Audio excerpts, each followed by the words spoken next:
tiba-tiba dari balik tirai kamar itu, kan tuh nggak ada pintunya kamar. Jadi tempat duduknya sini, terus aku ngadep ke kamar.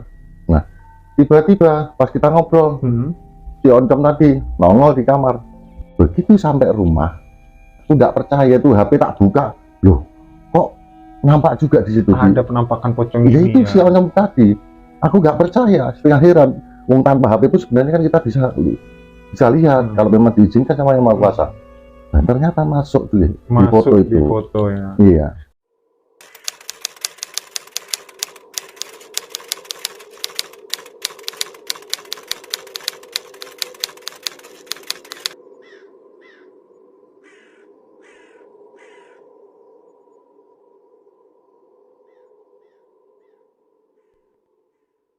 Halo, selamat malam semuanya. Selamat datang di Belek Story. Terima kasih kalian udah klik video ini. Gimana kabar kalian hari ini? Semoga kalian di sana dalam keadaan sehat semua ya, dan dilimpahkan segala rezekinya. Amin.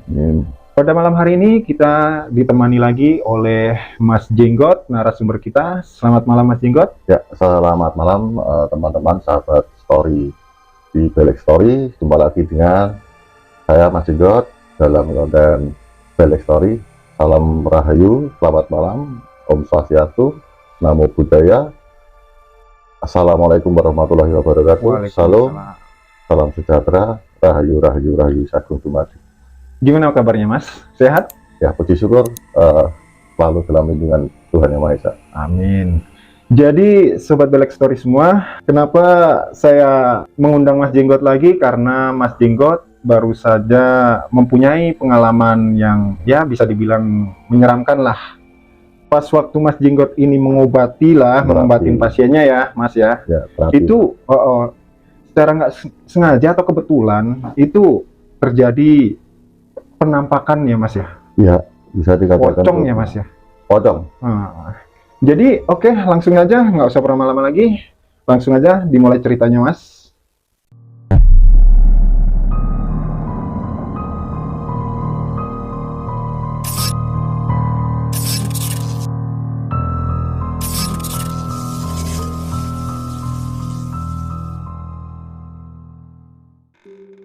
Ya, terima kasih atas waktu dan kesempatan yang telah diberikan untuk berbagi cerita di channel Belek Story. Dan buat teman-teman semuanya jangan lupa like, subscribe, dan share ke teman-teman kalian. Share dan supaya nanti kita bisa mendapatkan upload terbaru konten dari Belek Story. Amin. Baik teman-teman, ada sedikit cerita pengalaman. Belum lama ini, beberapa hari yang lalu. Baru-baru ya Mas? Ya, baru beberapa hari yang lalu, kurang lebih 2 mingguan lah. Itu pas waktu aku ada panggilan terapi di rumah seseorang. Kita menerapi. Setelah kita menerapi, ternyata si A tadi sakitnya karena gangguan dari gaib. Oh, gitu loh. Dan setelah kita telusuri gangguan gaib itu unsurnya dari mana, dan ketemu ternyata gaib energi negatif itu datangnya dari rumah sebelah. Oh, dari tetangganya? Tetangganya. Jadi kurang lebih jarak satu rumah itu ada semacam, bukan rumah kosong sih sebenarnya, itu ditempatin, cuman waktu itu katanya si A lagi pulang kampung kurang lebih 1 bulan. Memang aura rumahnya sudah nggak bagus. Oh, jadi pas waktu itu nggak ada yang jaga rumahnya? Nggak ada. Semua pulang kampung kosong dan kurang lebih 1 bulan. Jadi pas waktu kita terapi si A, kita dapat petunjuk dari Yang Maha Kuasa, ternyata penyakit yang diderita si A itu unsurnya dari rumah sebelah, gangguan energi negatif. Maaf Mas, jadi pasien yang Mas Jenggot obat ini awalnya sakit kayak gimana itu? Dia nggak jatuh. Awalnya sih nongkrong di terasan depan rumah. Oh, rumahnya dia? Jelang maghrib lah. Terus tiba-tiba dia waktu masuk diingatin sama suaminya, Bu, mau maghrib, ngajakin sholat gitu. Masuk dah. Begitu dia jalan dari teras masuk ke rumah kan, kayak kakinya itu kayak ada yang nyakar gitu loh, maksudnya kayak ada yang nyengkram gitu. Yang nyengkram gitu ya? Itu sebelah kanan. Terasa berat waktu tak korek keterangan. Gimana awalnya Bu? Gini Mas, Dia bilang mau maghrib kan masuk, kakinya kayak seolah ada yang pegang, kayak ada yang nyengkrem gitu, berat, dipaksa sampai ditarik sama tangannya, dia bisa jalan. Cuman habis itu, habis sholat maghrib katanya dia udah nggak bisa jalan. Itu kurang lebih ya 2 bulan 3 bulanan. Oh, 2 bulan 3 yang bulan. ngalamin kayak gitu. Udah dicek pengobatan alternatif sudah, bapak dokter nggak ada kemungkinan kayak stroke atau apa, nggak ada. Terus cek medis, kolesterol, asam urat, semua bagus, nggak ada pengaruh dari situ. Terus jadi ketemulah sama Mas Jenggot gitu. Iya, itu dari Informasi dari teman. Beri informasi ke si ibu tadi yang punya teman namanya Mas Jenggot lah gitu. Dia bisa dipanggil, suruh datang. Oke lah, waktu ditelepon, pas waktu itu aku ada waktu, aku samperin ke rumahnya. Kita cross check kondisi si pasien, dan ternyata kita setelah menelusuri unsurnya, sakitnya dari mana, ketemu. Sambil kita minta yang di atas, minta sama yang maha kuasa, kita terapi, tapi nggak sekali terapi langsung selesai sembuh, nggak bisa. Cuma itu butuh waktu, butuh bertahap proses, ya Mas ya. bertahap. Waktu sambil terapi kita ngobrol lah, unsurnya dari mana sudah ketemu. Ternyata itu gangguan gaib, energi negatif, unsurnya dari rumah sebelah, rumah kosong. Tak kira ini tuh memang rumah kosong, bangunan mangkrak, ternyata memang ditinggal mobil. Ya itu ada penghuninya, ada orangnya, cuman waktu itu lagi pulang kampung. Terus habis itu akhirnya tahap pengobatan ya Mas, tahap ini. Ya pertama kita datang survei kondisi, langsung kita terapi tahap awal. Datang lagi di minggu berikutnya terapi yang kedua, kondisi udah ya 50% udah mulai pulih lah. Setelah itu kan tergantung nanti dari keluarga dalam membantu proses penyembuhannya, itu pihak keluarga yang membantu. Nah, terus terjadi penampakan pocong ini. Itu pas waktu pengobatan tahap tahap berapa Mas? Ketemu yang pocong itu nanti dulu, itu ceritanya agak belakangan. Gitu. Di tahap akhir proses penyembuhan si pasien, kita selesai, bertepatan dengan tetangga yang pulang kampung itu tadi, udah balik. Udah pulang lagi ke rumah itu, ditempetin. Nah, waktu itu kita kan sudah ngobrol sama si keluarga pasien kalau unsurnya dari situ. Terus aku bilang, Bu, kasihan yang punya rumah, takutnya kenapa.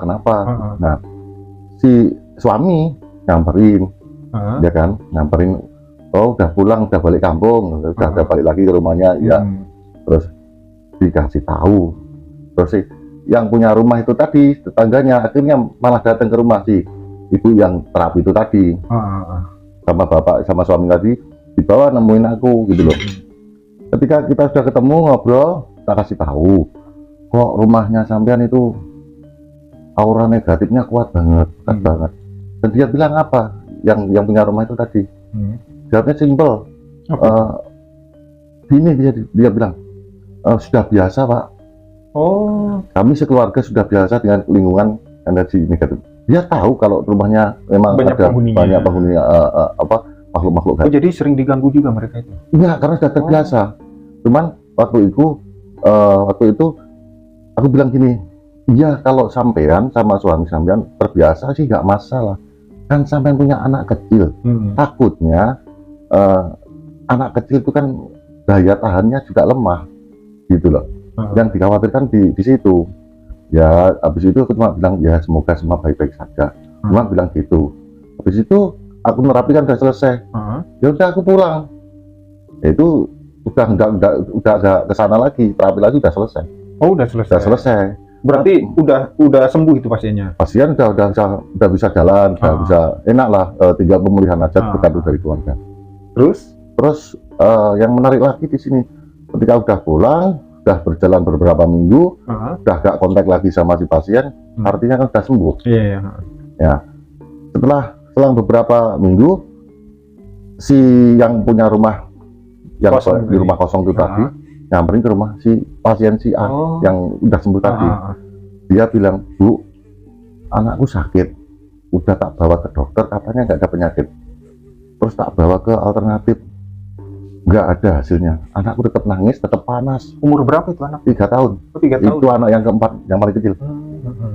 Terus yang dia takutin, dia dapat omongan dari seseorang, Pak Yai lah. Pak Yai bilang, Pak Yainya tahu kok dia punya indera rahma. Dibilang sama Pak Yai, anak kamu itu sakitnya nggak wajar. Dibilang gitu sama Pak Yai. Terus si mbaknya itu tadi sempat minta tolong sama Pak Yai, sempat ada pengajian juga di situ. Tapi toh nyatanya anaknya tetap kondisinya. Terus akhirnya si ibu yang sakit itu tadi nyarankan kalau mau minta bantuan Mas Jenggot, nanti saya telepon, orangnya pasti datang. Nah, dan setelah itu si mbak tadi yang punya anak tadi nelpon, dan aku disuruh datang. Berarti ini ya apa? Padahal Mas Jenggot sebelumnya awalnya itu tadi kan udah wanti-wanti padahal ya, tapi nggak didengar. Katanya yang terbiasa lah, ya, apalah. Memang tetap tapi biasa. Akhirnya kenyataan juga terjadi juga kan. Dan akhirnya setelah itu aku ditelepon suruh datang. Oke lah, kita datang karena kita juga nyata membantu. Waktu juga ada waktu ada kesempatan buat aku untuk datang ke rumahnya. Begitu masuk area pekarangan, area halaman rumahnya itu udah berdat, udah kayak ada benturan-benturan itu. Itu nggak cuma satu, bener, itu nggak cuma satu. Kuat banget energinya ya. Selain pocong, ada Mbak Kunti juga ada, Wowo juga ada. Oh, genderuwo. Ya, si Mas Wowonya juga ada. Jadi yang lebih ekstrim ini yang ontomnya itu, Bos. Itu posisinya di pekarangan atau di dalam? Nah, udah masuk di area rumah. Oh, udah masuk di area kalau rumah. Mbak Kuntinya di halaman. Jadi Mbak Kuntinya nggak bakalan dia masuk, karena itu ada pagarnya sendiri, ada batas-batasnya sendiri. Dia nggak bisa masuk. Terus begitu aku dipersilakan masuk, kita cross check kondisi rumah itu, aduh, ya maaf, bukan saya kok ngejek atau gimana ya. Rumahnya itu kayak kurang terjamin untuk kebersihan. Jadi sebenarnya begini, memang ada di dalam wacana-wacana yang menyatakan bahwa kebersihan sebagian dari iman itu memang betul. Dan ketika aku masuk sebenarnya kok miris juga. Apa itu tempatnya jorok atau gimana? Ya, bukannya kok kita ngejek atau gimana ya, tapi memang jorok gitu loh. Amburadul gitu. Satu amburadul, lingkup rumahnya terlalu lembab, kan kayak kehimpit-himpit gini, jadi lembab. Jadi terkesan angker. Iya, terkesan gitu, kayak jendela-jendela nggak ada. Jadi ventilasi udara kurang, pencahayaan kurang, itu sangat mempengaruhi. Terus kebersihan itu juga sangat pengaruh. Itu paling kesukaannya tuh mereka itu. Oke, singkat cerita kita pegang si anak udah nangis itu, tapi nangisnya nggak keluar air mata. Gitu loh. Pada umumnya anak nangis ya keluar air mata, itu udah keluar air mata, itu udah kejanggalan itu. Terus saya samperin semakin deket deketin si anak, nangisnya semakin kencang. Oke, terus kita sama keluarga duduk di sofa itu, terus anaknya digendong.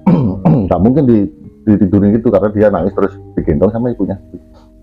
Habis itu aku diem, minta petunjuk sama yang Maha Kuasa. Terus aku minta kalau ada minta kunir dong satu, diambilkan kunir sama air putih. Kunyit ya. Kunir. Diambilkan air putih sama kunir. Nah, setelah itu aku minta sama yang di atas dengan sarana kunyit sama air itu tadi.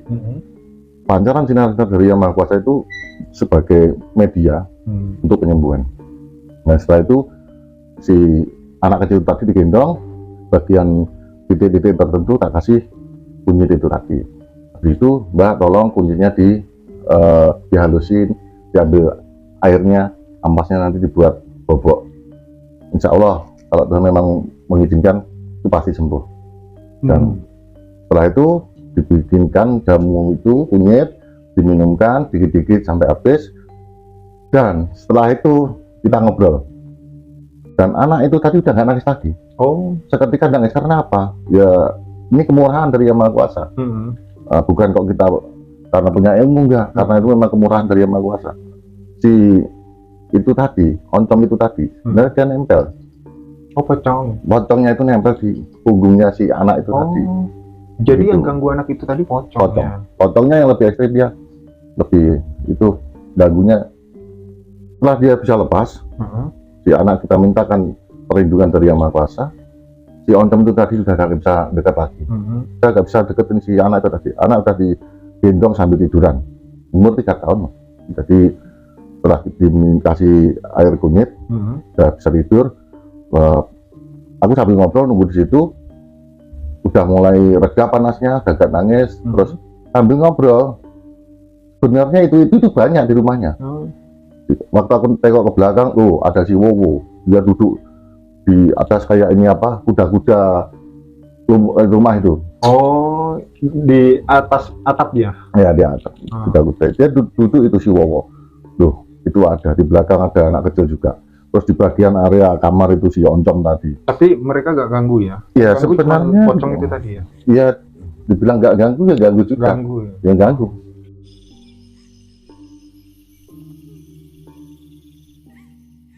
Terus pas kita ngobrol, sedikit-sedikit tak kasih saran untuk menjaga kebersihan, terus mendekatkan diri kepada Yang Maha Kuasa. Kayaknya sih bukan kok aku ngecek atau gimana ya, untuk ibadahnya juga kayaknya kurang gitu loh. Jadi kan kelihatan orangnya itu. Terus waktu kita ngobrol sambil aku minum kopi, tiba-tiba dari balik tirai kamar itu, kan tuh nggak ada pintunya kamar. Pas kita duduk sini depannya tuh, bukan kusen, maksudnya itu loh apa, selambu tirai. Jadi nggak pakai pintu. Jadi tempat duduknya sini, terus aku ngadep ke kamar. Nah, tiba-tiba pas kita ngobrol, si oncom tadi nongol di kamar. Oh, pocong itu tadi? Iya. Terus aku iseng-iseng sambil ngobrol, aku ambil HP.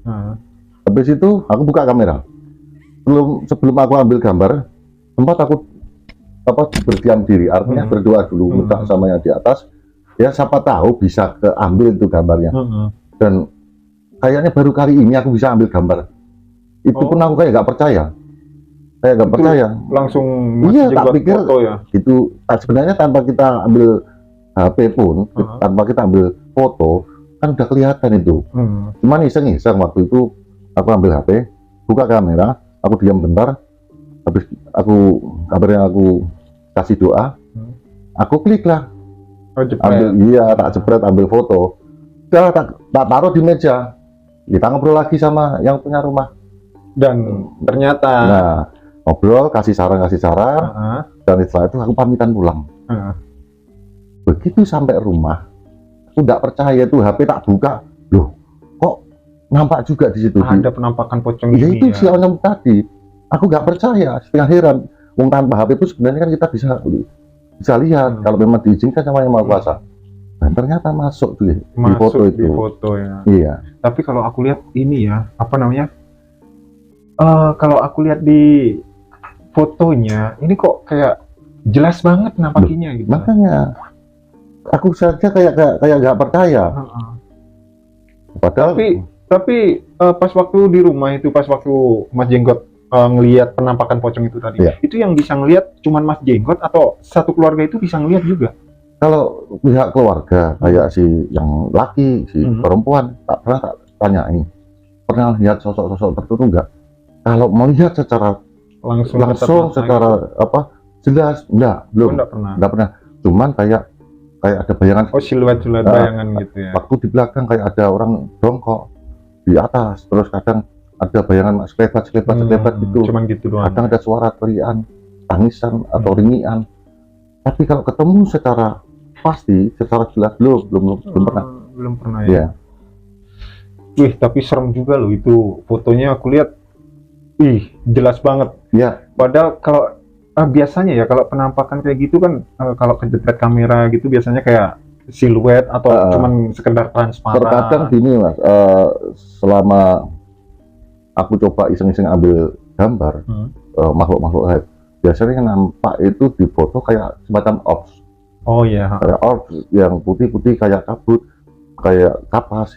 Tapi ini nyata. Cuman dia ketutup separuh sama dinding kamar gitu loh. Oh, berarti pocong itu tadi posisinya di dalam kamar ya?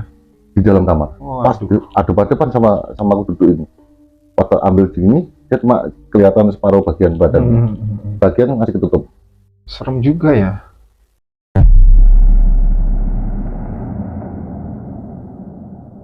Oh, jadi seperti itu tadi ya Mas ya ceritanya. Ya. Jadi penampakan yang di kamarnya Mas Jenggot ini ya serem banget sih kalau menurut aku pribadi ya. Iya. Mungkin ada pesan-pesan yang mau disampaikan ke Sobat Black Story semua, hikmah-hikmah apa yang bisa kita ambil lah, kita dapatkan. Oke teman-teman Black Story, hikmah dari cerita pengalaman yang kemarin-kemarin itu, yang baru saja kita buat, hikmahnya adalah kita harus sebisanya untuk menjaga kebersihan, karena kebersihan pangkal dari kesehatan, kebersihan juga bagian dari iman. Satu, kedua, yang paling utama, kita harus selalu mendekatkan diri kepada Tuhan Yang Maha Esa. Entah itu mau agama apapun, yang penting kita selalu mendekatkan diri kepada Yang Maha Kuasa.